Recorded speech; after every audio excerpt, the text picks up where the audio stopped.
Drugs business యథేచ్ఛగా సాగుతాయి. College స్టూడెంట్సే target గా మత్తు పదార్థాల ఇప్పటి వరకు విశాఖ నగరానికి పరిమితమైన ఈ వ్యాపారం ఇప్పుడు శివారు ప్రాంతాలు, గ్రామాలకు కూడా విస్తరిస్తోంది. తాజాగా గాజువాకలో డ్రగ్స్ కలకలం రేగడంతో స్థానికులు ఉలిక్కిపడ్డారు.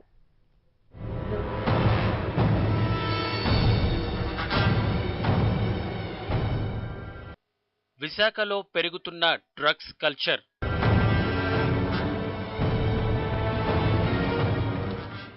గ్రామాలకు విస్తరిస్తున్న మత్తు పదార్థాలు, మత్తుకు చిత్తవుతున్న ఉత్తరాంధ్ర యూత్. ఇప్పటి వరకు విశాఖ నగరానికే పరిమితమైన డ్రగ్స్ కల్చర్ ఇప్పుడు శివారు ప్రాంతాలు, గ్రామాలకు విస్తరిస్తోంది. ముఖ్యంగా కాలేజీ స్టూడెంట్స్, బిజినెస్ పర్సన్స్ మత్తు పదార్థాలకు బానిసలవుతున్నారు. దీంతో డ్రగ్స్ సరఫరా ఉత్తరాంధ్రలో చాప కింద నీరులా విస్తరిస్తోంది. తాజాగా భీమిలి తోటల్లో మాదక ద్రవ్యాలు తీసుకుంటున్న 8 మందిని పోలీసులు అరెస్ట్ చేశారు.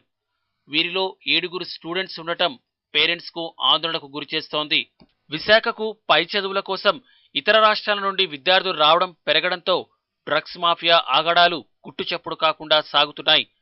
ప్రధానంగా ఆంధ్ర యూనివర్సిటీ, ఓ ప్రైవేట్ విశ్వవిద్యాలయం, పలు ఇంజనీరింగ్ కాలేజీలను అడ్డాగా చేసుకుని డ్రగ్స్ బిజినెస్ జోరుగా కొనసాగిస్తోంది మాఫియా. మరోవైపు ఇన్ఫర్మేషన్ అండ్ టెక్నాలజీ, టూరిజం రంగాలు కూడా అభివృద్ధి చెందడం, సినిమా, టీవీల ప్రభావం విపరీతంగా పెరగడంతో సాగర్ తీరాన పాశ్చాత్య సంస్కృతి పెరిగిపోతోంది.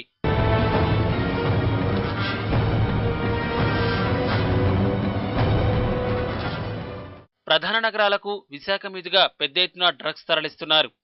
ఇటీవల కోట్లాది రూపాయల విలువ చేసే బ్రౌన్ షుగర్ ను రైల్వే పోలీసులు పట్టుకున్నారు. గాజువాకలో కొన్ని రోజుల క్రితం డ్రగ్స్ ముఠాను పట్టుకుని విచారించగా వీరు గ్రామీణ ప్రాంతాలకు కూడా డ్రగ్స్ విస్తరిస్తున్నట్లు తేలింది. ఇటీవల పోలీసుల దాడులు పెరగడంతో ఎక్కడ పడితే అక్కడ మాదక ద్రవ్యాల కేసులు నమోదవుతున్నాయి. విశాఖ నగరంలో డ్రగ్స్ అందుబాటులో లేకుండా పోలీసులు కట్టుదిట్టమైన చర్యలు తీసుకోవాలని స్థానికులు కోరుతున్నారు. మాదక ద్రవ్యాలు అమ్మే ముఠాల భరతం పట్టాలని డిమాండ్ చేస్తున్నారు. మరోవైపు కాలేజీలకు వెళ్లే తమ పిల్లలు ఎక్కడికి వెళ్తున్నారనే విషయాన్ని తల్లిదండ్రులు ఆరా తీయాలని పోలీసులు సూచిస్తున్నారు.